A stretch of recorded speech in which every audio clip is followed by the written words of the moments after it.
I'm delighted to welcome today Alison Bagley, who is known as the Business Writers Coach. Welcome, Ali. Hello, Elaine. Thank you so much for inviting me on. I'm looking forward to this. You're very welcome. You're looking very bright and bubbly today. The sun I shining on your try, face. I know, well, I've got a window here that even with the blind down, I'm going to have to get more of a blackout blind, I think, because it's just like dazzling. But then again, maybe I just glow. You just glow, absolutely. So, what is a business writer's coach? Okay, a business writer's coach is me. It's somebody who is going to help you to get more visibility and more engagement with clients and prospective clients by increasing your writing skills. So we cannot get away from the fact that social media is out there, the digital age is out there, and we all need to produce written content in one way or another, whether that be blogs for social media, articles for magazine, just content posts for social media, the strategy all behind all of that as well. Creating courses for people who are in services. Creating a course is a great way to go, and I help people to develop and write those. Creating lead magnets for your business. So the PDF that tells the world who you are, what you do, and what you can solve for them, most specifically, how you can solve their problem, that you give away free to people when they visit your website, and then you get their email, they go on your email list, you can send them the newsletter, and on we go. And the core thing that I do, that I take on one-to-one clients for, is helping you to write your calling card book for your business. So that's the book that tells the world who you serve, how you serve them, how you solve their problems, your journey that has brought you to the point where you are the person to help them solve that problem. So it's how-to books almost, but it really is the way to engage with people without actually being in the room with them. So they really get to know, like, and trust you. And then they see what you do, they'll think, oh, they can help me, and your contact details are there, and then people get in touch. So I always say to people who come to me to write a calling card book, do not expect this to become a massive seller that's going to provide you with a residual income so that you can retire and just live on the beach forever. You have to kind of be Tony Robbins for that to happen, unless you're very famous for some reason, or you make yourself famous in order to sell your book, which is a whole nother way of going. So yeah, I tell people this is about creating a book that you basically give away so that people read it and get to know you and come to work with you as a client. Does that explain what a business coach is, right? Yes, that's really informative, Ali, and it also puts into context why you would want to write a book to give away, because It's not about, earning heaps of money. It's about awareness, isn't it? Creating awareness and engagement, and it's a starting point that you're giving your information without it kind of feeling and seeming very salesy. Exactly. And the last thing I ever want to do is come across as somebody who's selling. My mission is to help people to get their books out there. My joy moment is when my authors send me a picture of themselves hugging their book, which has just arrived in the post, and they're so excited that they're jumping up and down with glee because it's there. I adore that. It's the combination of working together, collaborating, and creating something entirely new, entirely individual, entirely bespoke, that is there then forever. It's there forever. It's a real marker. So much of what we do as coaches and in service industries is done and gone, and there's no marker to show anything for it, whereas a book really kind of puts a stamp on who you are, and it's there, and there are so many ways you can use it. So how did you get into this, Ali? Because it's quite involved in so many different avenues that you mentioned in your introduction there of how you could use the writing. So what led you to get into this business writing frame of mind? Okay. I spent years and years in corporate as a proposals writer and manager, which I loved. I loved doing that work, but I was kind of, and I'll tell you what, if you're writing a proposal to win a multi-million-pound contract, that is the most creative writing projects that you can ever do. that is storytelling at its absolute utmost. So I loved it. I loved doing the writing of it. I didn't like the corporate toxicity that I was going through, and spent many years doing that. And then I had a nasty experience at work that I won't kind of talk about publicly, but ultimately it led me to have to take a bit of time off to regain my equilibrium and my health. And that was sort of February time, 2020. You forget how many years have gone by since COVID struck, haven't you? Well, we've lost 2 years just like that, haven't we? Exactly. Well, it depends on your perspective. The last 2 years, I have to say, have been incredible for me. And there's no guilt in that. It's just, I am very aware that many millions of people have been through horrible things. But I've been very lucky because it enabled me, long story short, to take redundancy from said corporate toxic environment, which gave me enough money to set up my own business and work on building that without having to earn any money for a year. And I know that that was a blessing, and it came at exactly the right time for me. I was 56, which is a crazy sort of time to start a new job. I'd had a mortgage for a year. So I'd still got like 9 years of a mortgage to run. I was like, ooh. But I just got to the point where it was time to do what I wanted to do. And I really thought long and hard about exactly what it was I wanted to do. And one of the ways I did that, and it's funny, when I come to the emotional mapping bit, I'll show you how this kind of connects. What I did was look back on my life to see what I had enjoyed the most. What part of my working life had given me the most joy, the work that I wanted to get up and go and do. And it had been when I was a weight loss coach for Weight Watchers. Yes, folks, I was a weight loss coach for Weight Watchers for 6 years. I lost 6 stone with them, and then I went to work for them. And every week, 6 times a week, I would go into a meeting, weigh everybody, talk them through their ups, downs, problems, help them to refocus, to move on to next week, and then speak for half an hour on various topics, which in the end, I joined the training team and wrote all of the kind of guides for the other leaders to use throughout the UK. So writing there as well, and delivering that half-hour talk to people and seeing the cogs going round and the simple things that I used to do, like, thank you for coming today. Who here is addicted to lettuce? Who here likes a glass of wine? And so all those kind of things, and fun. I try to make everything fun as well. So I really, really enjoyed that more than anything else that I'd ever done. So I thought, okay, I like helping people to change their lives in one way or another for the better. And my skills are in writing and to a certain extent in entertaining and making people laugh. So I thought, okay, coaching it has to be. I need to set up my own business as a coach. And whenever I do anything, I want to do it well. So I really searched around for what kind of training opportunities they were to become a coach. And I ended up choosing 2 different courses, both of them incredibly expensive, but I went and did them. And I took the best out of both of them, where the similarities were and everything else, and became a certified coach. And at that point I thought, okay, now what kind of coach am I?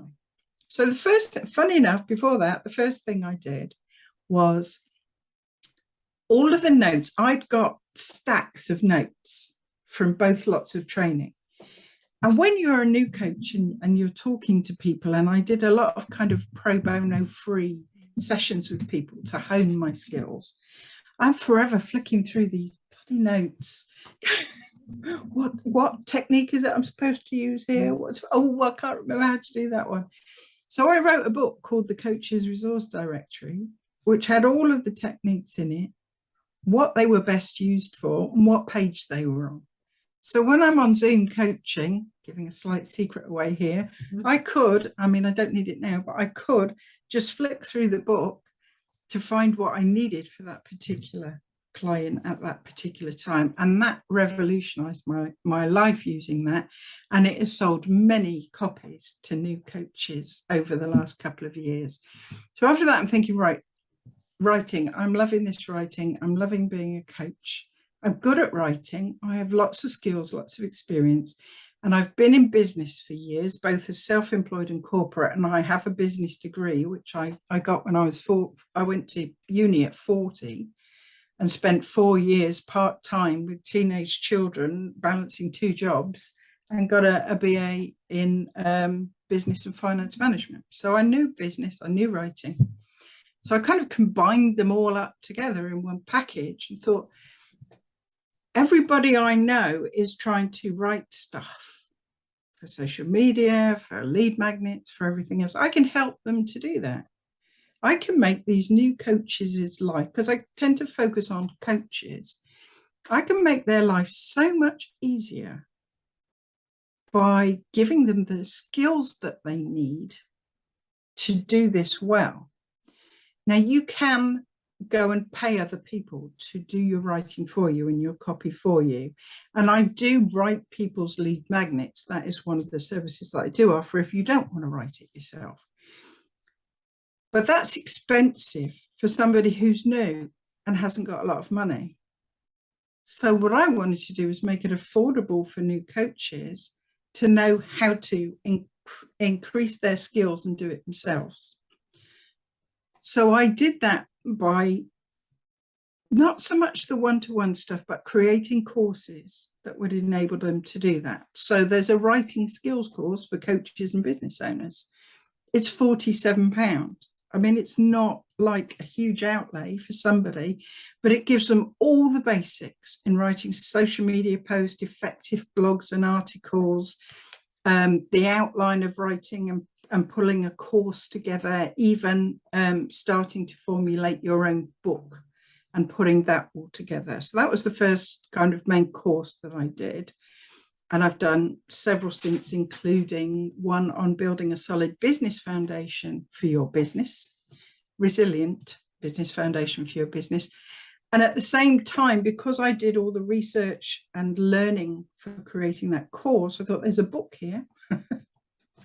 So somebody else who had trained in the same training group as I did, Susan Lane, who's a lovely lady and very clever, and really, really specializes in things like risk management, business and that kind of stuff.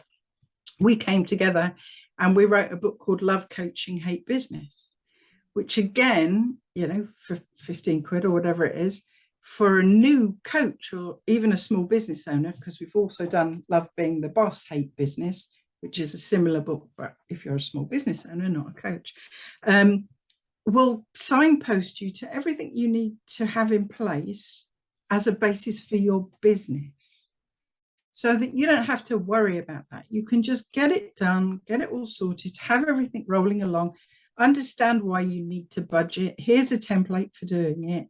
Understand why you need to pay taxes, have indemnity insurance, make sure you've got the right software in place, understand that they're going to charge you year on year for all this stuff. And believe you me, it's more expensive in year 2, and all that kind of stuff that people need to kind of be aware of, but they're not necessarily, because they've come from maybe a health background or any kind of background, but not necessarily a business background.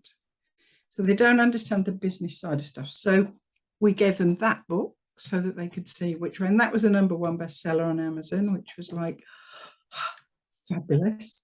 And it's kind of, what I've discovered is when I learned something myself that I think would be useful for other people to know as well, I either write a book on it or a PDF on it, and put it out there. So again, just lately, I've done an awful lot of networking. I've really got into networking and wonderful groups, like GenNet and all those lovely groups and people that I'm meeting in there. That's completely changed my business model. So I've written a PDF on the 7 key steps to effective networking, because people don't really understand what networking is about. It is not about going on and saying, hi, I'm Elaine Bagley, I'm a business coach, and if you come and work with me, it'll cost you this much and I offer that. This is not what networking is about at all.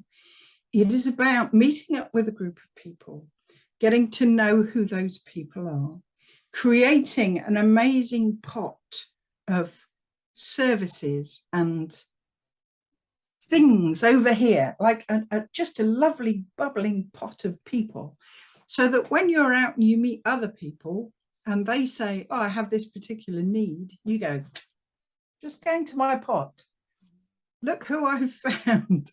And you then recommend, and then you're recommending people because you know them and you like them and you trust them. And that is what networking is about in one way, in terms of getting out there and getting sold. But the other one is you have such amazing conversations with people and you learn so much from everybody else that you grow as an individual. And for me, that's been just wonderful.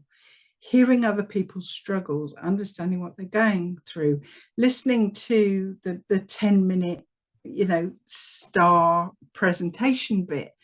All of those things have helped me to grow as an individual and as a business person. So I wanted to put that out there so that people could understand properly what networking was about. I talk a lot, don't I? Writers and writers talkers write. It's interchangeable. It's a way of communication, isn't it? And I'm absolutely with you on the networking thing. I've networked for years and years. I've run many networks over the years myself, various different situations I've been in. I've just created a group.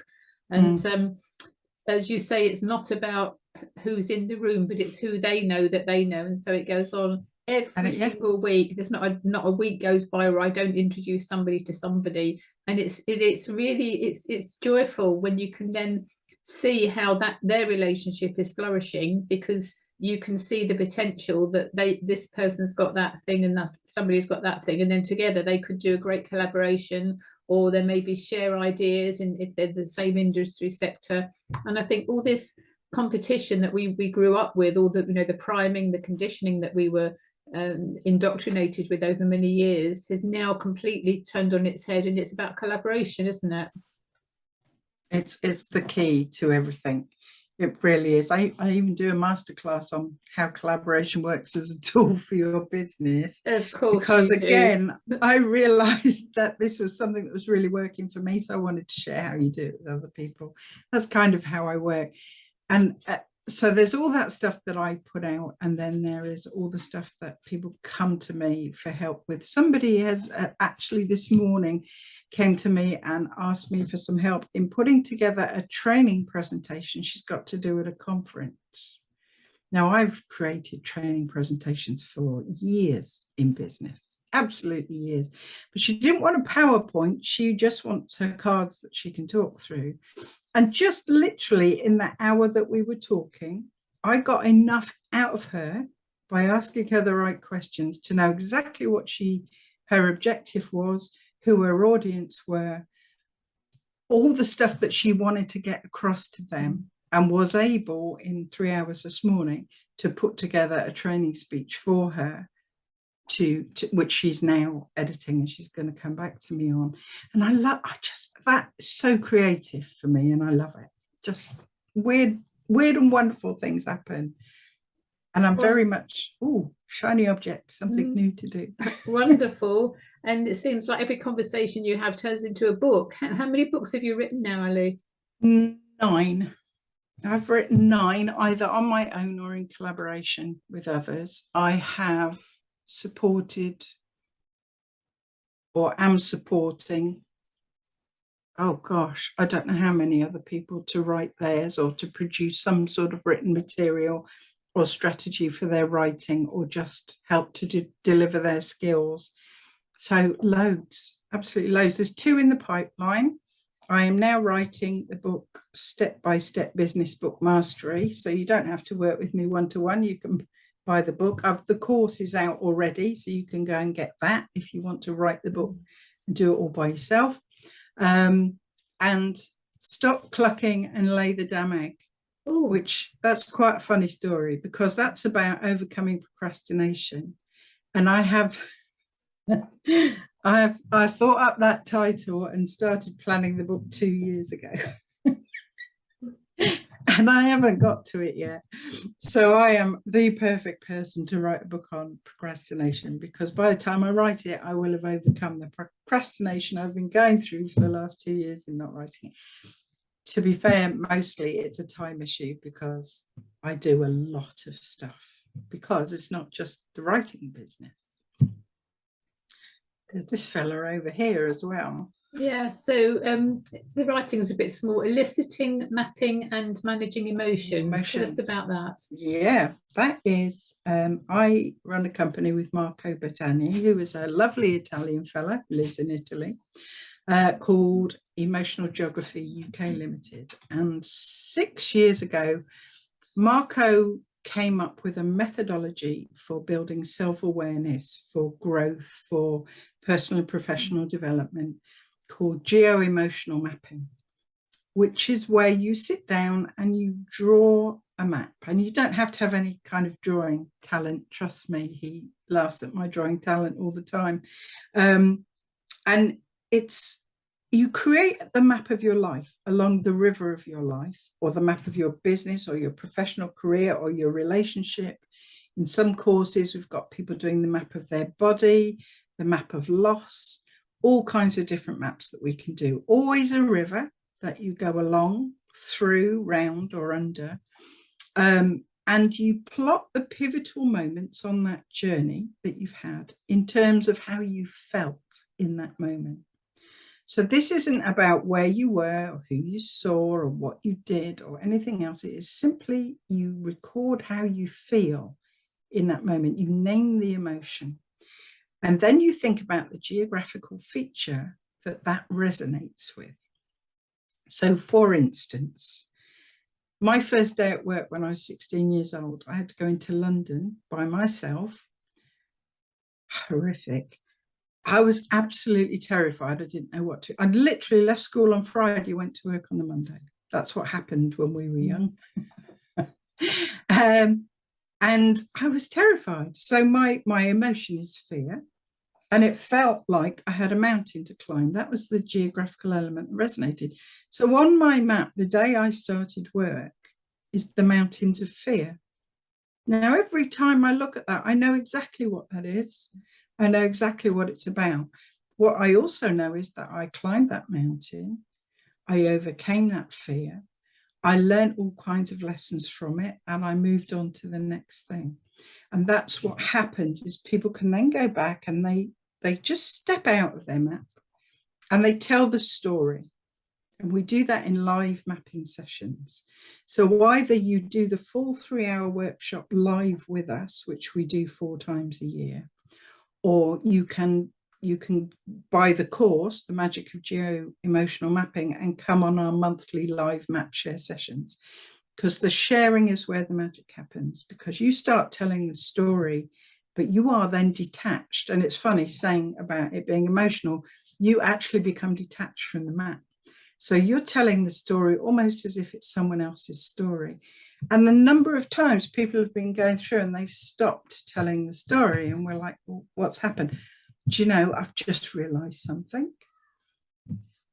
And you can see the little pings going off. I did it on a cruise ship in May.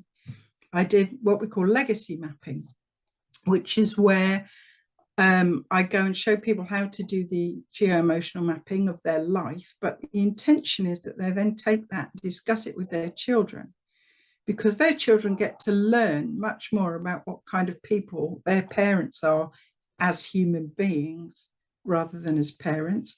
It promotes conversation and it enables the asking of questions before it's too late. if you know what I mean. So I did this legacy mapping on the cruise ship. And there was one lady there, she started to tell her story and she started crying. I'm like, are you okay? Yes, she says, I'm fine. She says, I've just realized that my whole life I've been trying to please everybody else. And she'd never really articulated that to herself because she hadn't seen it in front of her. It had probably always been inside, but she brought it out. And she said, I'm not doing it anymore. I'm just not going to do it anymore. I'm going to be different from now on. And we had, a bit of a session on how she was going to be different, because you have to take quite a lot of responsibility for people when they have those huge breakthroughs. And I am a trained coach, so I can do that. And I just kind of helped her to make sure that she was okay and that she knew what actions were going to work and not work, because I didn't really want her going away and telling everybody, get lost, I'm not doing it anymore, because could have caused, she needed to ease into it gently. So we had that conversation. So yeah, the emotional mapping is not only great individually, so it's a fantastic tool for team building. So we're going into a lot of companies now, loads in Italy, Sambuca Molinari, I forget, so many national firms that are Italian because it started in Italy, that we're now going to be doing a lot more of it in the UK. And when you go in and you take a team of people, maybe they don't know each other that well, and they map their professional journey. So,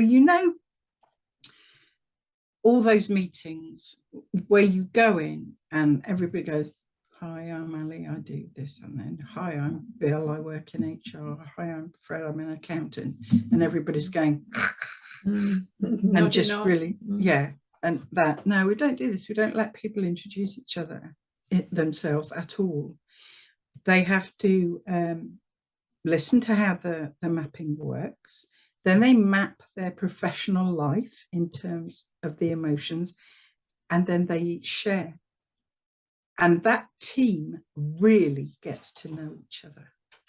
Not only do they get to know the type of people they all are, they also get to know what each other's skill sets are and how it's magical for team building. And they have fun and they don't even realize what's happened.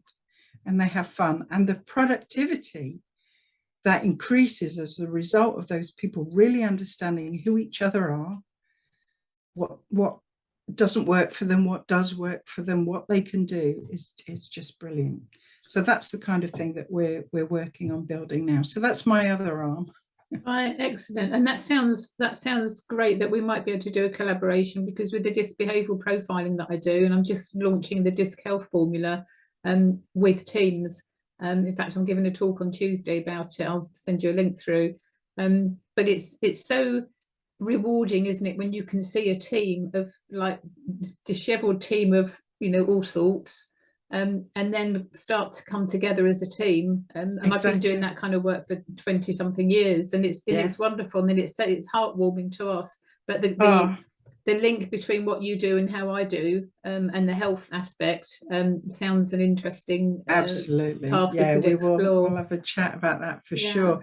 The other thing as well is when a team has a project to deliver, it's really, really useful. What we do is we get each team member to go into the mindset of one of the stakeholders, because every project has a different set of stakeholders, and see the project from those stakeholders' eyes and map it.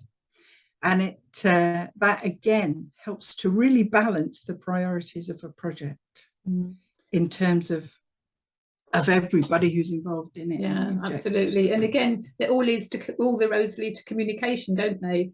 When I was in corporate and running teams and so on, I would kind of go through that process with them as well. So let's just kind of draw a line, see where we're at, what do we need to achieve, who's here, how we're going to do it, what do you know about each other, how can you support each other, and all that kind of stuff. Not rocket science, is it? It's really not. It really isn't. It really isn't. But the difference with the geo-emotional mapping is, if you say to somebody, tell us who you are and what your skills are, whatever comes out. If you get somebody to tell their professional story from the map, everything comes out. Yes. Yeah. And it's in a much easier way. A much easier way of that. People will tell their story from the map much more comfortably than they will sitting there and talking about themselves. And of course, me. It's a template then for a book, isn't it? Of course it is. There is already a book called The Flow of the River, which Marco and I wrote, which you get free in a PDF if you come to emotional-geography.com, and you can just download that and find out all about emotional geography and geo-emotional mapping and the whole story of how it came to be. But it's very exciting. I'm particularly excited because we're doing a retreat in the Lake District in November.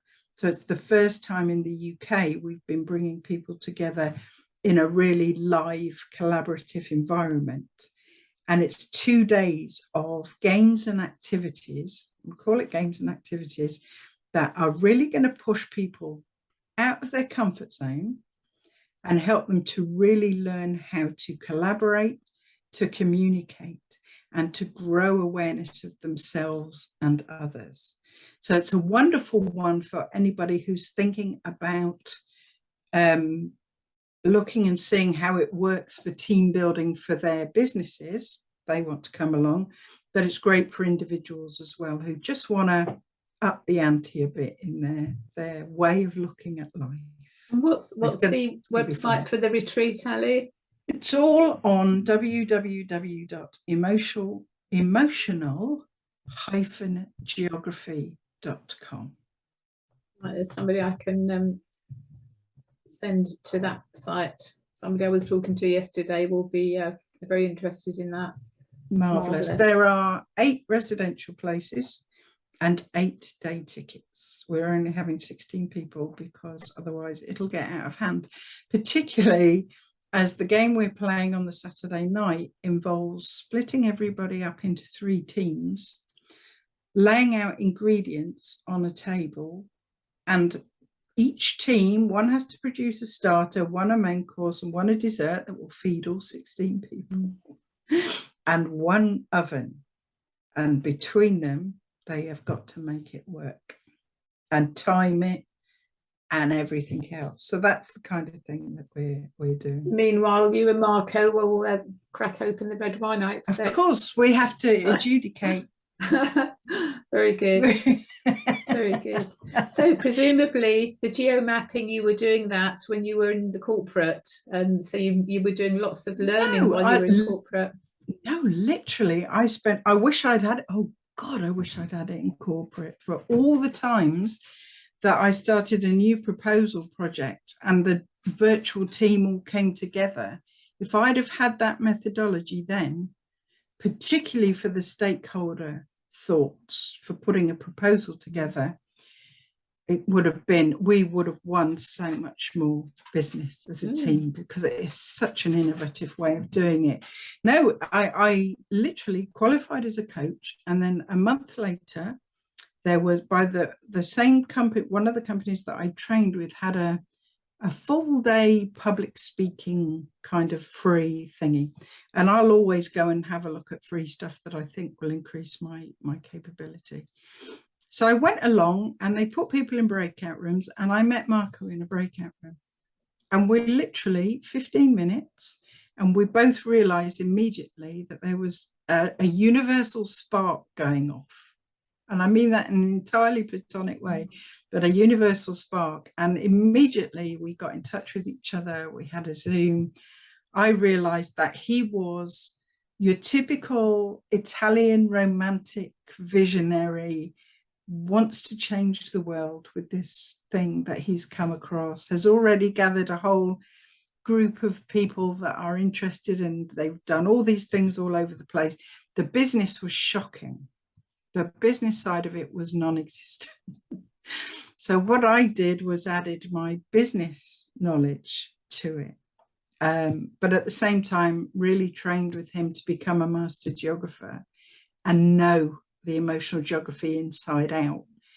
And then since then I've built the website, I've increased the core membership, introduced all different networking thing, all sorts of changes have been made that have made it much more of a business, but at the same time, it hasn't lost that heart of over 80 people from speaking 20 different languages from countries all over the world, literally coming together to provide experiences and services in sharing their knowledge and experience to help others grow.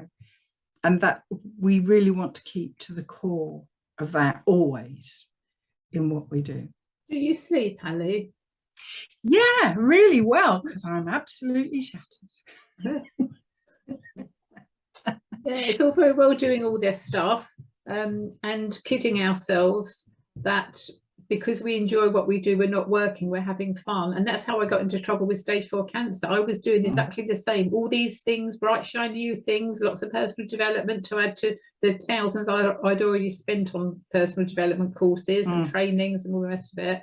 And then one day I finished a big project, and literally within days I had my first cancer diagnosis. So please be careful, sweetheart, because although it's lovely to hear all the stories, I can't help but think, oh my goodness, you know, there's a potential pot of something lurking there. So just take it easy. What I would say, absolutely, and thank you from my heart, thank you. It's been over 2 years that I've been doing all of that stuff. So it's not as intense as it sounds. I work from 9 till 5. I always plan a lunch break in. I always stop 2 or 3 times during stuff. I plan things in small packages so that I don't get bored or overwhelmed with what I'm doing. I have lots of time for family and friends and relaxing and everything else. And because now my own writing business, it's buy the books, watch the masterclasses, go on the courses, which are all now automated and online, join the program, which is all automated and online, apart from the initial one-to-one discovery to find out where to point you first, and a bi-weekly Q&A hour live. It's all automated. Brilliant. It's all done. The only thing that takes me the time is my one-to-one clients, and I don't take on more than 3 of those in any 1 month, because I know that I haven't got enough hours in the day to serve them properly or take care of myself. So that's what I do. I don't want to be if I won the lottery, I'd live with it. But with my business, I want to earn enough money to live the life I want to live, and ultimately only work 2 or 3 days a week doing it, so that I can spend more time with my family, friends and grandchildren. Brilliant. Very pleased to hear that. Very pleased. I've said something similar myself, because I'm working with a coach, and he said to me, you know, what do you want to earn? How much do you want to work? So I said, well, 3 days a week. And I know I do more than that now, but I don't do regular hours. I just do what I do, and it's kind of my life, really. But I'm very careful, because I've had the 4 different cancers, not to put myself in a situation where I'm in overwhelm and doing too much and all the rest of it. Exactly. And we do get overwhelmed, no matter how well you plan or anything else. You have days of overwhelm. But then I have a superb network of people that I love and are also coaches, who I just go and talk to, and they make it all better again. But my business plan is to work 82 hours a month by the end of this year. That's specific. Yeah, I've got it, that I can earn the money I need to, if I do this, this and this, and doing that and that will take me 82 hours a month. Wonderful, wonderful. I don't know how many days of the week. I'm not quick enough on maths to work that out. Well, it's 20 hours a week, so a month. So 20 hours a week. 20 hours so a week. 3 days a week. Right, yeah. So that's what I'm doing as well. And to start that off, I changed my Calendly link so people can only book with me 3 days a week. People can only book in with me now Tuesday, Wednesday, or Thursday, and I've got waiting lists. I just need to reframe now what it is that I'm doing, and that's what I'm doing with the Disc Health formula, to make it easy that I can teach other people about it. Excellent. And we will have a chat about how to collaborate on bringing something brilliant for business. Yes, very exciting. So you've mentioned about the emotional-geography. Is that emotional-geography.com? Yes, that's your mind that's the mapping website thing that we call the Festival of Emotions. For Ali, it's alibagleycoaching.co.uk. And on there you'll find masterclasses, you'll find information about everything I do. Can you, for the audio listeners, can you spell your website, please? I can. Okay, so for the emotional geography, it's www.emotional-geography,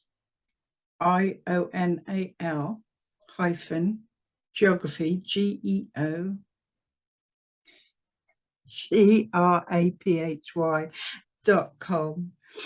And for Ali Bagley Coaching, oh my goodness, it's www.alibagleycoaching.co.uk. Perfect. Go to the top of the class. Thank you, Ali, so much. I can spell. Who knew? Thank you. It's been really interesting hearing about what you do and how you help people. So whether people are individuals wanting to write their own story, whether they're in corporate, struggling with team understanding and dynamics and all that stuff, you've got something for everybody. I've got stuff for a small and select audience of people who need support with business writing skills, team building, collaboration and communication. Fabulous. Ali Bagley, thank you so much for your time today. You're welcome. Thank you, Elaine. Elaine. You know, this is what happens to a 58-year-old woman when she's been concentrating for half an hour. And it's even written down. Now I know you're Elaine. No, it's on the screen as well. Now I know. Go and have a lay down, sweetheart. And who am I? What? I remember when I was pregnant with my son, I went to make the next appointment for the whatever the thing is before you have a baby. I can't remember what it's called. And she said to me, "What's your name?" And I could not, for the life of me, think what my name was. I turned around and my husband's. I never forget his face. I said, "What's my name?" Yeah, I'm getting to that point now. It's like my mother-in-law used to call my husband, "Who's it?" She called everybody, "Who's it? Who's it? What's it?" And I'm like, I go through every name of everybody in the family until I get to the one I want. Gosh. I went through a phase of not calling anybody names in case I called people the wrong names, but there we go. And the older you get, the more people you know, and you can't always grasp it so quickly, can you? We've got so much stuff in our head. Anyway, we're wiggling on now. Yeah, I know. I say, thank you, my lovely. Yeah, oh, that's a good one. I say flower now. Hello, flower, how are you? Oh dear, secret bits of older ladies. Excellent. Thank you, my lovely. And Thank you, flower. Take care. Bye-bye.